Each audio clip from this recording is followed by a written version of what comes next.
Shalom, selamat malam.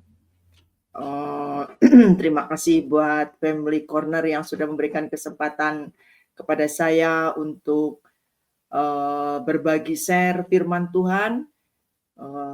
Suatu kehormatan bagi saya. Ya.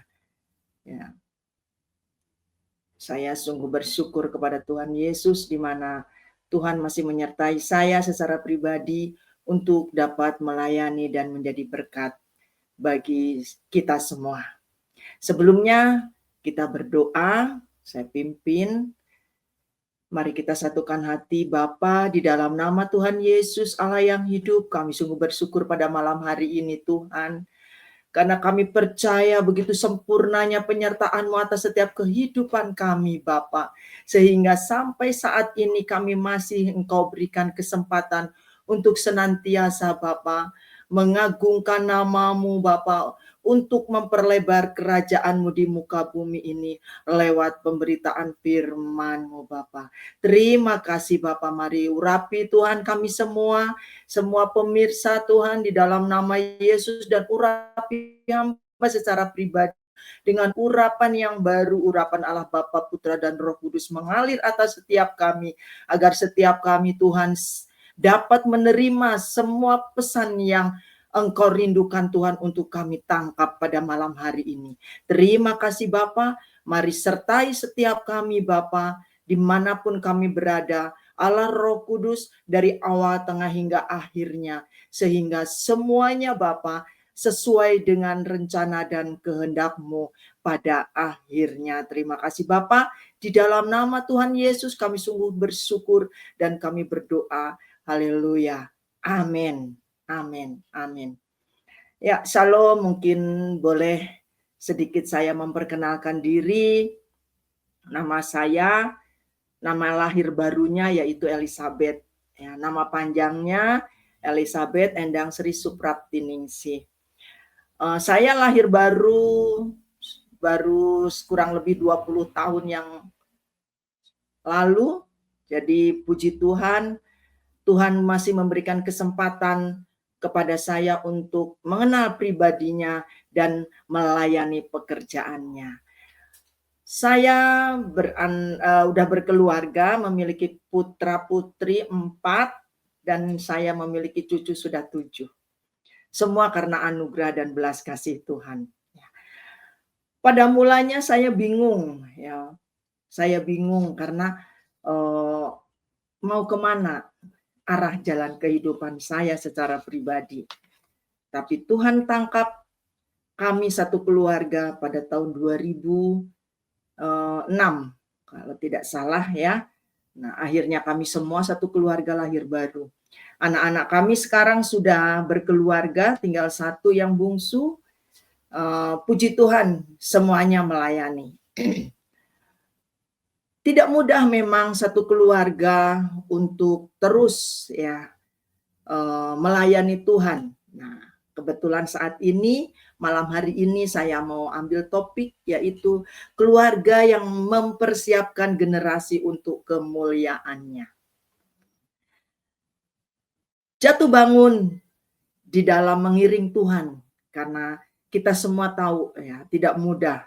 Kenapa tidak mudah? Karena kita harus menanggalkan, menyalipkan daging kita. Ya. Sedangkan kita masih hidup di dunia. Itu yang sebenarnya yang membuat kita berat. Tetapi saat kita memiliki hati yang seirama dengan Tuhan, saya rasa tidak akan pernah ya merasakan berat, karena kita sudah berusaha untuk mengosongkan diri kita untuk mengiring Tuhan. Ya, maka di dalam setiap langkah kita itu pasti akan baik-baik saja. Ya. Kuncinya bagaimana caranya supaya kita terus, terutama kami, saya sebagai orang tua, untuk mempersiapkan generasi yang dapat memuliakan nama Tuhan Yesus. Ada firman Tuhan, saya akan bagikan di dalam Mazmur 22, ayat yang ke-31 sampai dengan 32. Anak cucu akan beribadah kepadanya dan akan menceritakan tentang Tuhan kepada angkatan yang akan datang. Mereka akan memberitakan keadilannya kepada bangsa yang akan lahir nanti, sebab ia telah melakukannya. Di sini firman Tuhan sungguh sangat jelas bahwa kita sebagai orang tua terutama itu betul-betul harus bisa memberikan tauladan, memberikan contoh ya di dalam setiap kehidupan kita sebagai orang tua kepada anak-anaknya terlebih. Ya. Karena apa? Di sini itu dikatakan bahwa dan akan menceritakan tentang Tuhan kepada angkatan yang akan datang. Anak-anak kita pun nantinya harusnya mewarisi gitu. Mewarisi kepada anak-anaknya, anak cucu keturunan kita. Bagaimana setiap kita memiliki anak-anak yang baik, takut akan Tuhan, jikalau kehidupan kita pun sebagai orang tua hidup tidak takut dengan Tuhan. Jadi kuncinya mau tidak mau, itu harus dari setiap kita dulu orang tua. Waktu itu saya sebelum lahir baru tuh ya saya mendidik anak dengan ya yang taunya ya yang penting baik gitu ya. Yang penting baik, yang penting kita melakukan semua aturan-aturan yang sudah kita pegang gitu ya. Tetapi setelah kami lahir baru, kami baru tahu bahwa oh ternyata gitu, hidup yang sesungguhnya yaitu harus mengalami hidup yang merdeka di dalam Tuhan, yaitu kemerdekaan yang sejati. Ya. Dari situ kami puji Tuhan diberi anak-anak yang ya boleh dikata luar biasa, ya luar biasa karena waktu itu sudah menginjak dewasa, sudah SMA, sudah ada yang kuliah gitu ya. Kami tidak mengerti, contohnya ini mau kesaksian sedikit, tidak mengerti dengan lagu-lagunya, dengan cara berdoa, sampai dengan cara berdoa pun tidak mengerti harus bagaimana, kata-katanya harus bagaimana. Nah, kami itu cari kaset. Ya, kalau mau berdoa menyembah kami dengan anak-anak berempat kumpul di situ dengan suami gitu. Jadi kami berenam, kami menyanyi lagu. Nah, itu awal dari yang kami lakukan saat kami setelah lahir baru. Dari situ tiba-tiba kami dilawat. Ya, itulah karena kerinduan kami. Dilawat Tuhan sampai sedemikian rupanya Tuhan membentuk setiap kami. Akhirnya dibawa terus ke dalam kedalaman hati Tuhan. Kami juga dipertemukan dengan satu ministry.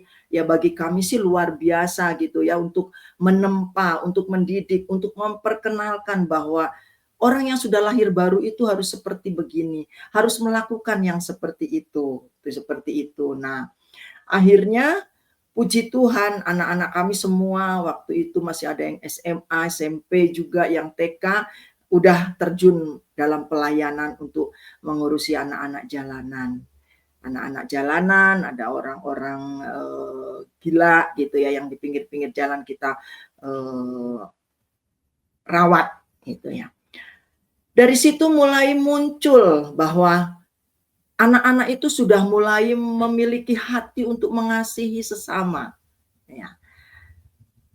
Karena firman Tuhan berkatakan, jenguklah aku saat aku di penjara, berikanlah pakaian saat aku telanjang, berikanlah makan saat aku lapar.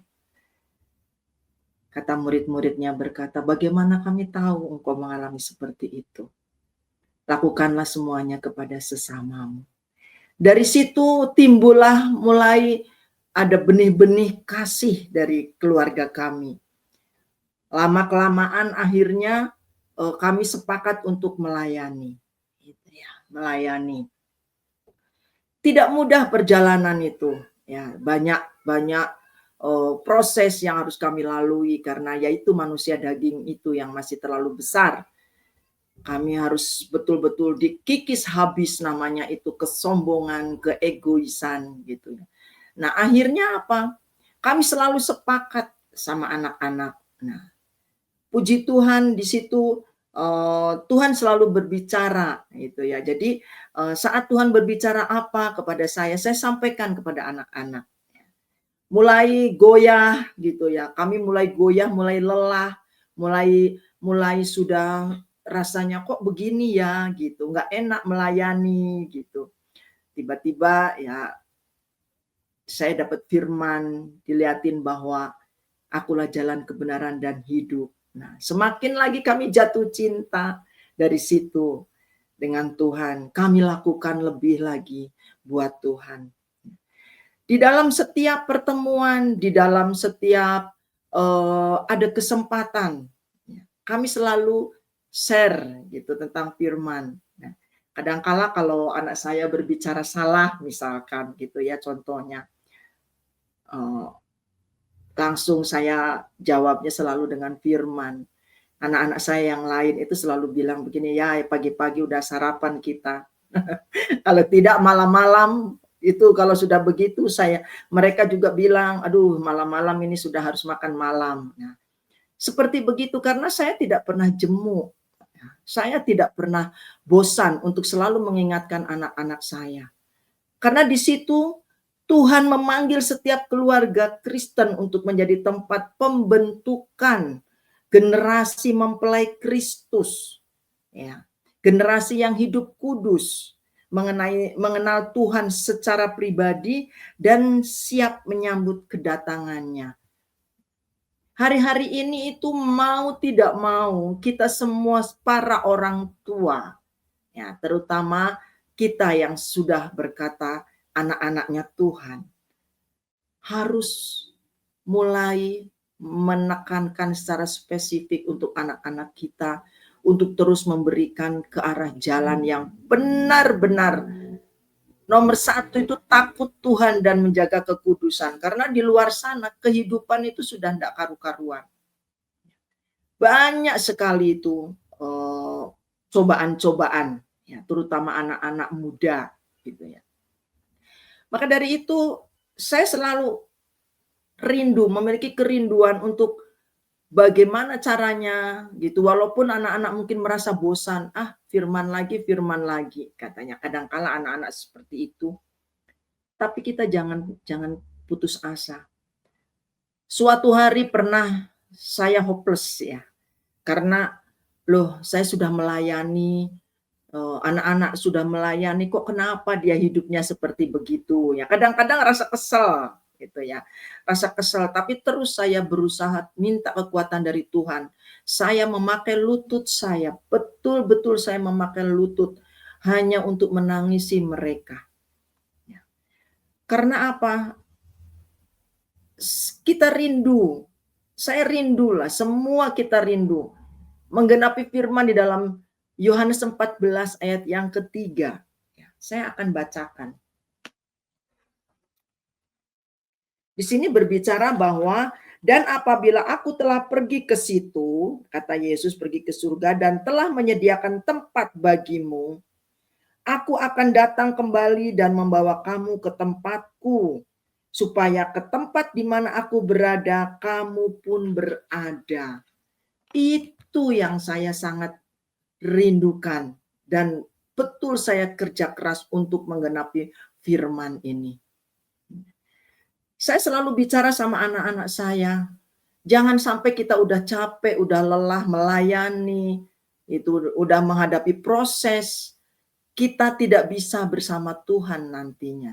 Jadi setiap kita itu mau apapun yang kita lakukan, apapun pelayanan kita semua, saya bilang, ujung-ujungnya tetap kita menggenapi firman Tuhan Yohanes 14 ayat yang ketiga. Jadi saya mau ingatkan kepada semua kita para orang tua, mari jangan jemu. Kalau anak kita memberontak, jangan lagi juga kita dengan keras. Coba kita belajar bicara dari hati ke hati dengan penuh kasih. nyatakan kasih Kristus ada di dalam kita untuk anak-anak kita dulu sendiri. Karena apa? Kita boleh dipakai Tuhan dahsyat, luar biasa di luar misalkan. Tetapi keluarga kita sendiri, itu sebenarnya yang menjadi beban semua hamba Tuhan, saya rasa ya. Tapi puji Tuhan, jangan putus asa. Karena kita itu memiliki Allah yang benar dahsyat dan ajaib. Kita harus meminta pertolongannya. Tanpa pertolongannya memang kita nggak akan pernah mampu melakukan apapun. Kita tidak akan pernah bisa menyelesaikan perkara sekecil apapun.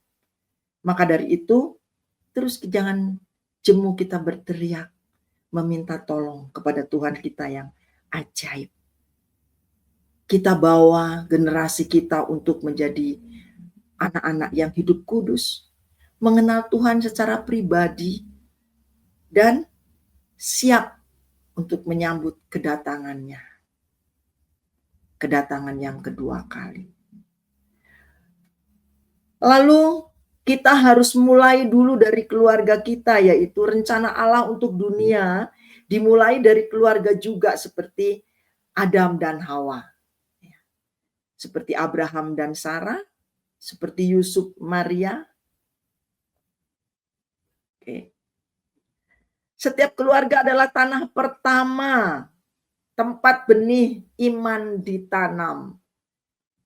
Jadi mau tidak mau memang keluarga adalah tempat pertama kali anak-anak kita, generasi penerus kita itu mengenal namanya pribadi Tuhan. Kita tanamkan tentang keimanan, kepercayaan penuh, total, pengenalan pribadi dengan benar. Dunia sekarang sedang kehilangan arah, tapi Tuhan sedang membangkitkan keluarga yang hidup dalam kemuliaan untuk membentuk generasi baru. Itulah kabar gembiranya. Tuhan tidak akan pernah tinggal diam. Janjinya atas kita dalam Yohanes 14 ayat 3 harus tergenapi.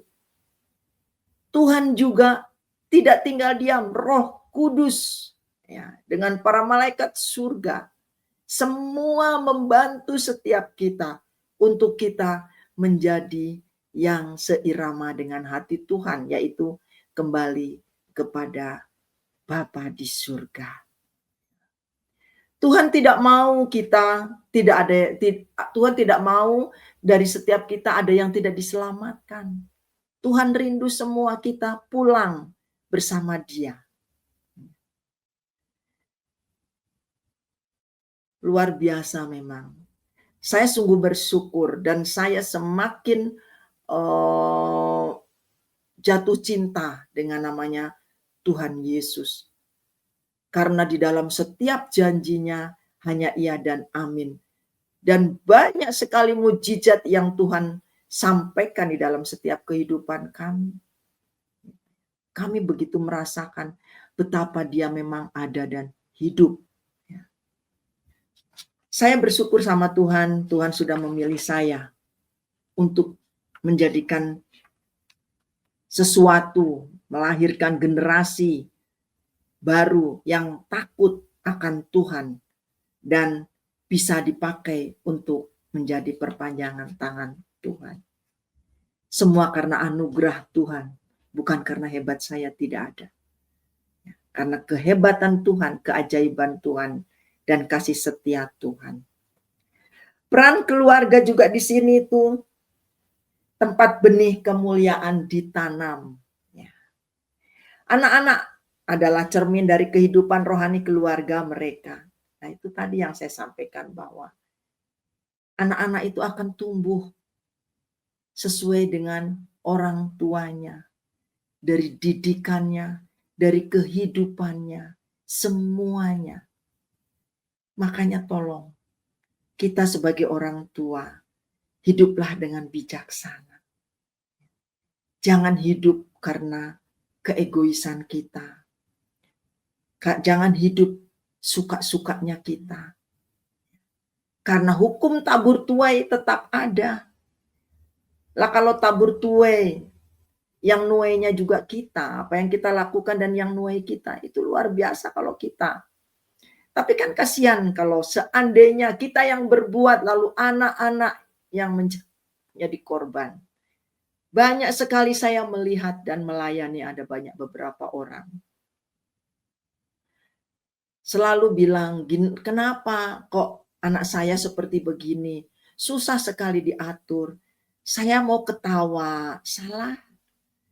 Saya harus ngomong apa? Gitu. Padahal kalau kita lihat di gereja kurang apa firman Tuhan, kurang apa dan kurang bagaimana. Tapi kadang kalau orang tua itu merasa benar mungkin di situ. Makanya kasihan. Ya. Sampai dengan ada anak masih kecil ya. Di sekolah pun sampai dibilang sekolah minggunya itu tidak berdampak katanya. Kan lucu.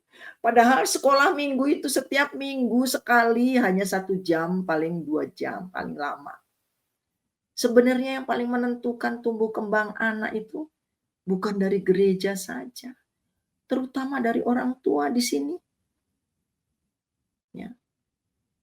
Anak-anak adalah cermin dari kehidupan rohani keluarga. Lah orang tuanya saja mungkin kerjaannya maaf, ya, mungkin merokok, ya, mungkin suka berantem di hadapan anak-anak. Nggak menutup kemungkinan juga ya, maaf, banyak yang masih suka minum-minuman keras. Ya. Coba kita lihat saja, di saat orang tua lagi merokok atau sedang minum minuman keras di situ, anaknya nonton. Miris. Gitu. Kasian, mau jadi apa anak ini? Ya. Kadang saya suka sedih melihat seperti itu. Ya saya bilang, kalau memang anak-anakmu mau jadi anak yang baik, ubah dulu hidupmu. Saya selalu jawab begitu. Hidupmu terlebih dulu diubah. Jangan kita menuntut orang anak-anak untuk berubah, tapi kitanya sendiri tidak berubah. Jadi dari kita dulu orang tua. Karena apa? Rumah adalah gereja pertama. Dan orang tua adalah pendeta pertama bagi anak-anak mereka. Rumah kalau menjadi gereja pertama di mana mereka baru buka mata, mengenal, baru bisa bicara, baru bisa mulai berpikir. Jadi semuanya itu apa yang mereka lihat, mereka serap. Makanya kalau kita hidup sebagai orang tua yang tidak takut Tuhan dan tidak mengenal Tuhan, ya kasihan. Banyak sekali anak-anak. Nggak usah jauh ya. Saya ada melayani ada beberapa orang. Anaknya hidupnya udah nggak karu-karuan. Orang tuanya sudah nggak peduli. Nah akhirnya masih pada muda, sudah pada punya anak, udah pada menikah. Harus bagaimana? Kadang saya tanya sama Tuhan, Tuhan, harus bagaimana? Sementara kadang-kala mereka menolak, ya, dinasehatin atau di apa cuma iya-iya tapi tidak dilakukan. Hidup mereka sesuka-sukanya. Gitu. Kasihan. Ya. Jadi tetap rumah itu adalah gereja pertama bagi semua anak-anak. Dan orang tua itu pendeta. Apapun yang diperkatakan orang tua, mereka pasti dengar dan mereka lakukan. Karena apa? Ya karena dia baru pertama kali melihat orang, yaitu orang tuanya yang mereka kenal. Sedih saya kalau memang ada orang tua yang belum mengenal Tuhan, memang agak susah ya. Cara mendidiknya juga seperti itu gitu ya. Jadi banyak tugas kenapa kita harus melahirkan generasi yang takut akan Tuhan dan siap menjadi perpanjangan tangan Tuhan. Di luar sana banyak sekali jiwa-jiwa yang masih memerlukan kasih Tuhan. Kita kalau tidak mulai dari kita sendiri, keluarga Kristen, keluarga yang mengenal Tuhan Yesus, siapa yang akan memulai?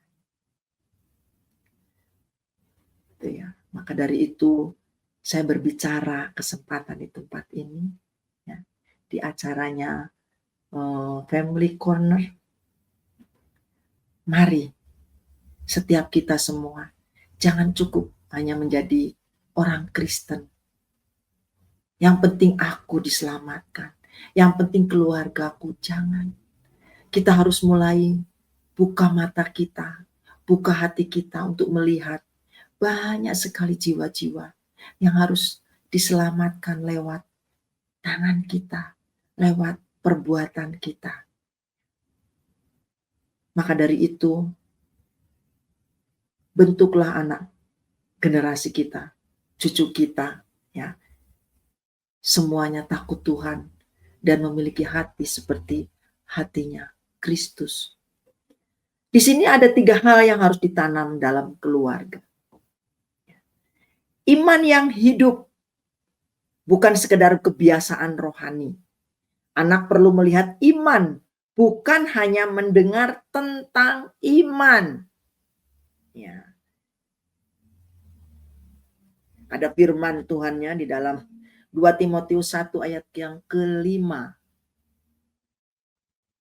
Iman yang tulus ikhlas dalam nenek Louis dan ibu Nike sini.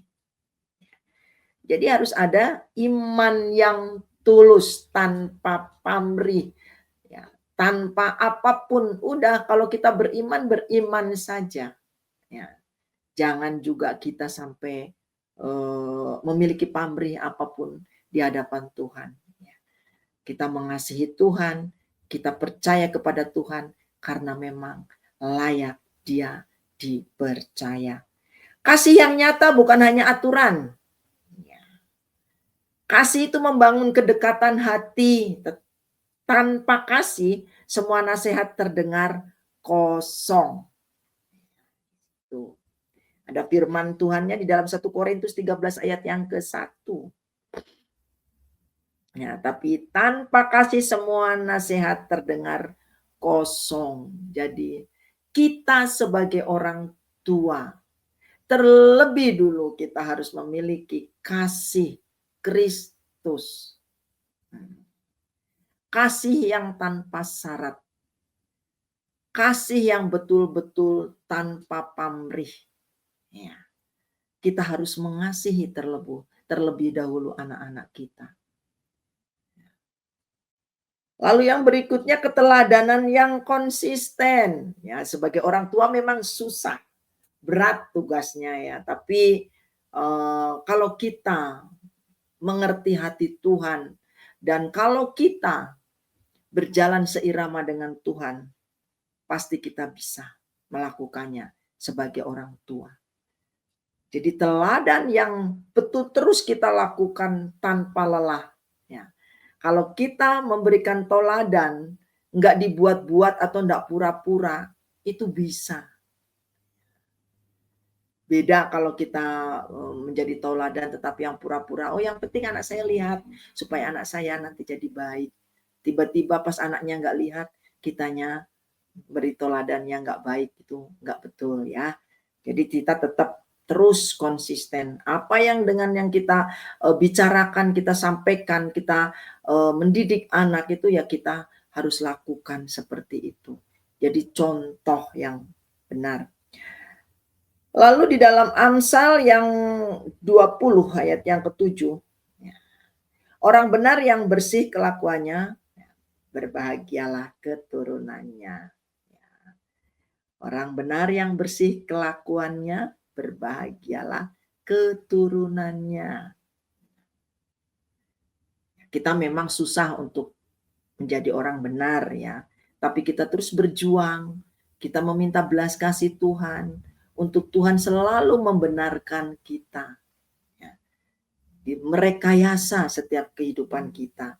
Karena secara daging kita manusia, kita tidak akan pernah bisa namanya menjadi orang benar, kecuali dibenarkan. Lalu yang berikutnya adalah tantangan keluarga zaman sekarang.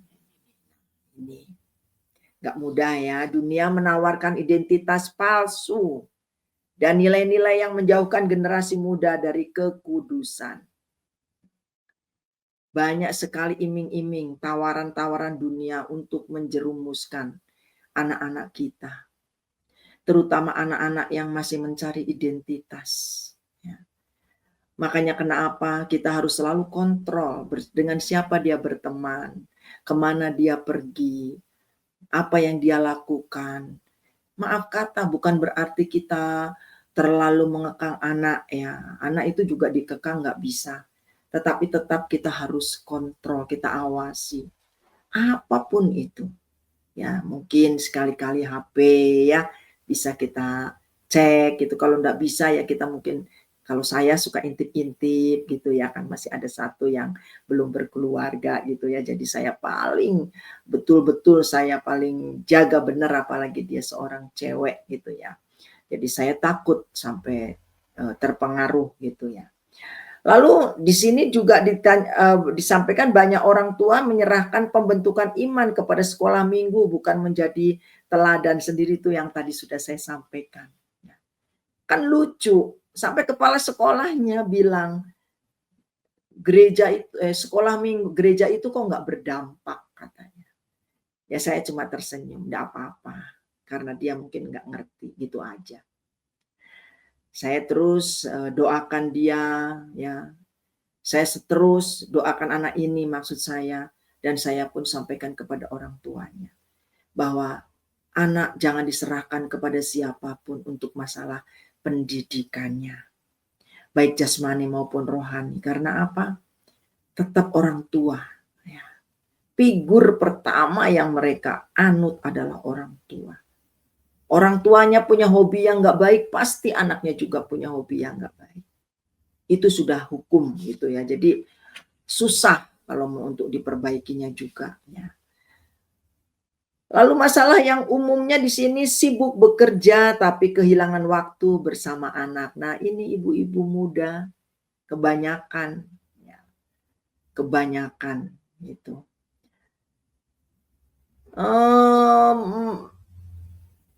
Saya juga pernah bicara sama anak saya, kebetulan anak saya juga perempuan ya, dia udah punya anak 3 dan dia bekerja. Saya selalu bilang sama dia begini, "Bu, kamu kalau di rumah uruslah anakmu, jangan sibuk dengan kerjaanmu.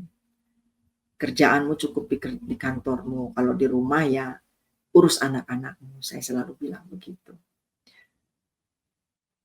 "Ya Ma, tapi saya sibuklah begini, begini, begini." Saya suka ketawa. "Kamu kerja cari uang untuk siapa? Untuk anak. Oke. Kalau memang kamu kerja untuk anak, misalkan anak sampai nggak keurus, untuk apa kamu kerja?" Ya. Jadi tetap harus balance ya, harus balance gitu. Tetap nomor 1 anak, apalagi anak-anak zaman sekarang ya, sudah kecanduan HP, udah main game apa semua itu ya. Lalu di sini juga banyak keluarga kehilangan altar doa keluarga. Nah, paling terpenting ya, yaitu unity, sepakat dengan keluarga untuk senantiasa sepakat masuk di dalam hadirat Tuhan. Kalau rumah tidak ada mezbah doa, saya rasa ya tetap kunci mezbah doa, altar doa harus ada di dalam setiap rumah kita. Saya selalu ajarkan kepada jemaat ya, untuk sampaikan kepada jemaat bahwa ayo jangan malas bangun pagi, kita bikin mezbah, berdoa, mengucap syukur. Malam sebelum istirahat bangun mengucap syukur. Karena kekuatan kita hanya di dalam doa. Kekuatan kita hanya di dalam hadirat Tuhan. Banyak yang mengalami kegoncangan hari-hari ini. Saya selalu banyak juga melayani orang yang mengalami banyak problem. Ada yang sakit lah, yang masalah ekonomi memang ya hari-hari ini sedang kurang baik-baik saja. Saya selalu sampaikan bahwa tidak ada jalan lain. Kita hanya memakai lutut kita meminta belas kasih Tuhan dengan berdoa. Kita harus lebih lagi bangun keintiman namanya dengan Tuhan. Ya. Karena saya pernah suatu hari sedang menyembah gitu ya. Tiba-tiba saya audible gitu ya. Nah, saat masuk di dalam hadirat Tuhan, semua borok-borok yang ada di dalam hidupmu itu rontok. Nah, makanya saya suka. Saya suka sekali, saya walaupun sedang apapun saya cuma menyembah. Karena kekuatan kita hanya di dalam Tuhan. Kalau saya merasa sakit sedikit gitu ya, namanya sudah usia sudah tua ya. Sakit sedikit saya cepat menyembah. Saya kuat lagi. Saya lelah sedikit saya menyembah. Saya kuat lagi. Gitu. Jadi kekuatan kita hanya di dalam Tuhan, tidak ada di tempat lain. Hanya di dalam Tuhan. Dan Tuhan itu berkata bahwa saat di dalam hadiratku semua borok-borok rontok. Ya, siapa yang tahan dengan kemuliaan Tuhan? Siapa yang tahan?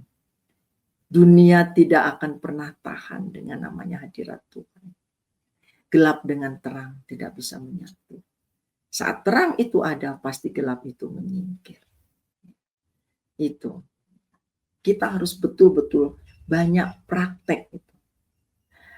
Lalu yang berikutnya, orang tua takut menegur tapi lupa bahwa disiplin adalah tanda kasih. Ada di dalam Ibrani 12 ayat yang ke-6. Jadi kita itu jangan takut menegur. Nah, gimana ya kalau saya tegur, takut jangan-jangan dia nanti marah. Apalagi kalau misalkan badannya lebih gede ya, anak kita itu lebih gede dari kita. Takut nanti gimana. Enggak. Saya selalu memakai kuasa otoritas Tuhan. Sebelum saya tegur, sebelum misalkan dia udah keterlaluan misalkan, marah, saya berdoa dulu. Saya minta Tuhan, kiranya kuasa Tuhan turun atasku. Beri kuasa di dalam mulutku. Baru saya tegur. Percaya saja, kita minta kekuatan Tuhan. Supaya betul-betul roh tunduk itu ada atas anak-anak kita itu kepada orang tua. Jadi kita itu kalau menasehati anak, kita jangan sambil marah. Nah, kalau kita marah, kita emosi, sampai kepada anak itu bukan lagi untuk mengasihi atau untuk mengubah, justru akan tambah melukai. Tegur di sini tuh dengan kasih. Ya, itu betul.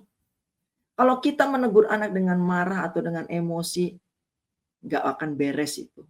Yang ada berantem. Ya. Betul-betul kita sebagai orang tua harus banyak pengendalian diri. Harus banyak tanya Tuhan, harus minta hikmat. Ya. Supaya anak itu tidak menjadi pahit kepada kita. Sebagai orang tua. Kalau anak sudah pahit di dalam rumah, pasti dia nggak akan betah, akan pergi. Maka kita akan menjadi orang tua yang gagal. Mungkin bisa kita menangis di hadapan Tuhan untuk dia kembali, bisa. Hanya belas kasih Tuhan, bisa. Tapi waktunya lama dan kita tidak tahu. Daripada kita bayar harganya banyak, lebih baik mulailah dari kita dulu. Penuh kasih, tegur dengan hati yang penuh hikmat, perkataan yang penuh hikmat. Jangan sampai melukai. Supaya anak jangan menjadi pahit. Lalu di sini untuk membawa Tuhan kembali menjadi pusat keluarga ya. Tantangan ini justru menjadi panggilan untuk membawa Tuhan kembali menjadi pusat keluarga. Banyak keluarga-keluarga yang broken, keluarga-keluarga yang mengalami masalah, orang tua dengan anak, anak dengan orang tua gitu ya. Masih ada kesempatan selagi kita masih bisa bernafas. Ya. Itu tugas kita semua orang tua untuk membawa anak-anak semua kembali kepada Tuhan. Ya. Apalagi tadi waktu di awal disampaikan bahwa anak-anak kita itu kita harus bawa sampai menjadi generasi yang hidup kudus, mengenal Tuhan secara pribadi, dan siap menyambut kedatangannya. Orang yang siap menyambut kedatangannya itu yang seperti apa? Generasi yang betul-betul takut Tuhan dan menjadi anak yang taat dan setia. Saya pernah suatu hari lagi berdoa, ya. Saya tidak pernah berpikir untuk tentang pengangkatan atau Tuhan datang yang kedua atau apapun itu, enggak. Saya sedang berdoa biasa. Tiba-tiba saya melihat, ya, ada di situ Tuhan Yesus. Dia berjalan, ya seperti magnet gitu ya, seperti magnet. Jadi yang ikut dia itu yang pakai baju putih semua tep seperti magnet. Jadi langsung terangkat naik gitu. Nah, saya melihat kiri kanannya itu ada yang bajunya macam-macam, hijau, merah, kuning gitu ya, seperti baju hijau saya ini. Pakai baju hitam. Apa saya nanya? Loh, Tuhan, saya bilang, ini apa maksudnya? Kok ada yang berterbangan seperti sampah? Saya melihat itu keadaan dunia itu tidak baik-baik saja karena saya lihat itu debu seperti kacau gitulah, bumi itu kacau gitu. Berterbangan kayak angin puting beliung apa semalah saya nggak ngerti itu. Saya cuma nanya, ini apa maksudnya Tuhan? Saya dengar audible jelas sekali itu beberapa belas tahun yang lalu. Berkata seperti ini. Yang dapat mengenal aku datang yang kedua hanyalah manusia roh. Manusia daging tidak akan pernah bisa mengenal aku datang. Nah, dari situ saya semakin ngeri. Bagaimana saya harus mempersiapkan hidup saya secara pribadi dan anak-anak generasi penerus saya. Saya di situ semakin berpacu. Tapi pertama-pertamanya saya selalu bawel. Harus begini, ayo harus begini, nanti gimana kalau nggak ikut pengangkatan, gimana, ayo begini. Tapi lama-lama anak-anak kok jadi malah seperti yang bagaimana gitu ya. Jadi ya udah akhirnya saya pelan lagi bicara lagi pelan. Nggak, mama itu saya bilang melihat seperti begitu.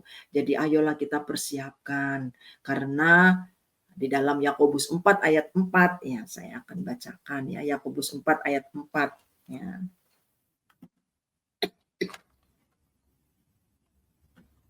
Ya. Hai kamu orang-orang yang tidak setia, tidakkah kamu tahu bahwa persahabatan dengan dunia adalah permusuhan dengan Allah? Jadi barang siapa hendak menjadi sahabat dunia ini, ia menjadikan dirinya musuh Allah.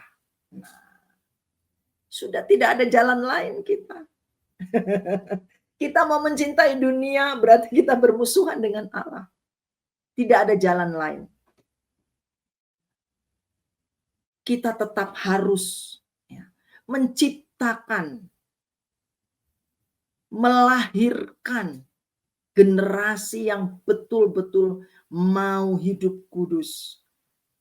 Mau betul-betul mengenal secara pribadinya Tuhan. Pribadinya Yesus. Ya, supaya siap untuk menjadi mempelainya. Oke, ya. Itu. Jadi kita para orang tua PR kita banyak sekali, ya. Jadi kita jangan terlalu santai, jangan terlalu memikirkan hal-hal mungkin kebutuhan apa. Udah mengalir aja pokoknya, ya. Mengalir kita terus dengan Tuhan. Masa sih kita nggak diberkati, ya kan? Kita semua tahu firman Tuhan lah ya. Lalu sekarang bagaimana mempersiapkan anak sebagai generasi mempelai Kristus, ya. Sedikit lagi mungkin. Ajarkan mereka mengenal Kristus, bukan hanya tentang Kristus. Caranya, biarkan mereka mengalami kasih Tuhan secara pribadi. Jadi kita bawa anak-anak kita, keluarga kita, untuk dapat mengalami perjumpaan secara pribadi dengan Tuhan. Jadi supaya dianya semakin bertumbuh. Kalau hanya mama, hanya papa yang terlalu banyak bicara mungkin, dia lama-lama akan merasa jenuh. Tetapi saat kita bawa, ayo dong, banyak baca firman coba ya, banyak berdoa, luangkan waktu untuk selalu intim dengan Tuhan. Nah seperti begitu, nanti anak itu akan penasaran, gimana sih caranya kok dengar suara Tuhan, bagaimana sih caranya misalkan, kok dengar, lihat, Tuhan apa, bagaimana gitu kan ya. Jadi kita giring, kita arahkan gitu ya untuk dia mengenal pribadi secara mengenal Tuhan secara pribadi. Ceritakan dan saksian iman keluarga.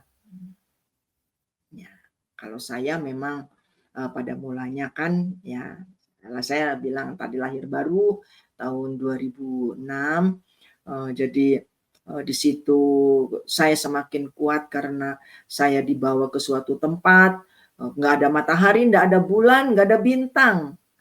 Nggak ada apa-apa, terbuka yang saya lihat. Tapi kenapa terang? Terang sekali di situ. Nah, tiba-tiba saya seperti ada yang pegang tangan saya itu. Pegang tangan saya, terus saya dibawa ke sumber terang itu. Saya dibawa ke sumber terang itu dan saya dikasih kunci. Kuncinya seperti kunci zaman dulu ya, kunci begini, nah gini. Terus yang kunci batang panjang itu. Terus tiba-tiba kunci itu diberikan ke tangan saya dan dimasukkan ke sumber terang itu. Saya dengar jelas audible itu, bahwa akulah jalan kebenaran dan hidup. Barang siapa mau menuju kepada Bapa harus melalui aku. Dari situ saya terus perkatakan kepada anak-anak saya. Saya terus bersaksi kepada orang-orang yang sedang mengalami kemunduran rohani.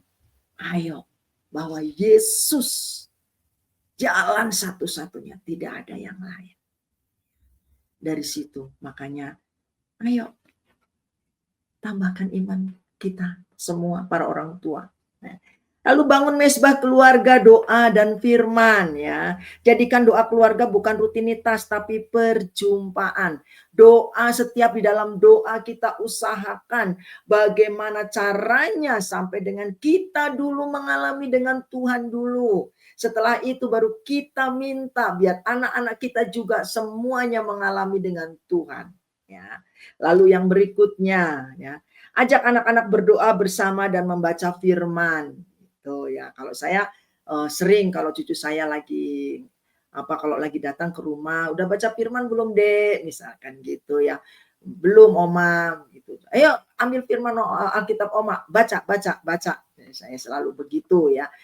Tapi mereka nurut gitu, ngerti ya, mereka ngerti, mungkin udah diapakan sama orang tuanya. Lalu yang berikutnya, ajarkan nilai kekudusan dan ketaatan. Ini yang paling menurut saya, ketaatan ya. Setia, boleh setia sampai akhir, tapi kalau tidak ada ketaatan kurang lengkap menurut saya. Ketaatan. Jadi dunia berkata bebaslah, tapi keluarga Tuhan berkata taatlah karena kasih. Ya. Karena Efesus 5 ayat 27, Kristus ingin mempelai yang tanpa cacat. Ya. Jadi supaya kita layak seperti firman Tuhan Yohanes 14 tadi ayat yang ketiga. Kita harus punya karakter seperti Kristus. Kalau kita cacat, dia tidak mau. Dia tidak mau memanggil kita atau mengajak kita sebagai mempelainya. Ya. Dia mau kita seperti karakternya. Baru kita layak menjadi mempelai yang berkenan. Ya. Lalu di sini teguhkan identitas mereka dalam Kristus. Anak perlu tahu siapa mereka dalam Tuhan sebelum dunia mendefinisikannya. Betul-betul kita tanamkan di dalam hidup mereka. Siapa sesungguhnya dia, anak-anak kita itu. Ya. Jadi kita harus tanamkan betul. Oke. Jangan sampai nanti dia kehilangan identitas dan akhirnya dia salah pergaulan. Lalu yang penutup, ya saya kejar waktu ini. Warisan kemuliaan sesuai judul. Keluarga yang hidup dalam kemuliaan tidak selalu sempurna, tapi mereka terus berjuang bersama Tuhan. Suatu hari nanti generasi itu, anak-anak kita, akan berdiri di hadapan Kristus sebagai mempelai yang siap dan murni. Itulah legasi rohani yang sejati. Mazmur 22 ayat 31 sampai 32 yang tadi itu, anak cucu akan beribadah kepadanya. Artinya kemuliaan Tuhan tidak berhenti di keluarga kita, tapi mengalir generasi yang akan datang. Pesan ini untuk setiap kita semua para orang tua. Keluarga Kristen dipanggil bukan hanya untuk bertahan, tetapi untuk melahirkan generasi yang mengenal Kristus, hidup kudus dan siap menyambut kemuliaannya. Dan kita siap menjadi mempelainya.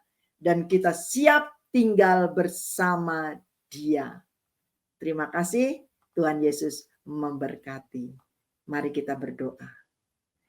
Bapa, kami sungguh bersyukur pada malam hari ini Tuhan, biarlah setiap firman yang sudah Tuhan tertabur kiranya menjadi berkat bagi setiap kami, terutama para orang tua ya Bapa.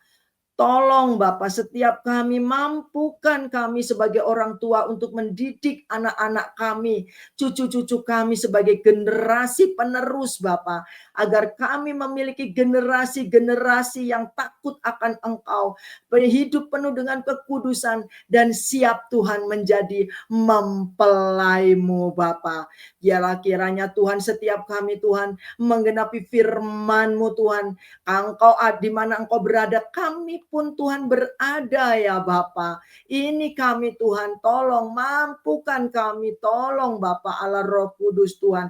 Bantu setiap kami untuk kami senantiasa ada di dalam selaras dengan hati-Mu, di dalam kebenaran-Mu, di dalam hikmat marifat-Mu untuk mendidik anak cucu keturunan kami. Terima kasih Bapa, kiranya Tuhan kami sudah hamba sudah selesai berbicara, tetapi Engkau Allah Roh Kudus terus Tuhan bekerja atas setiap kami Bapa. Semuanya Tuhan untuk hormat kemuliaan bagi-Mu. Di dalam nama Yesus Kristus kami berhenti berbicara sampai ketemu lagi di siaran yang akan datang. Terima kasih Bapa, dalam nama Yesus Kristus. Haleluya. Amin, amin, amin.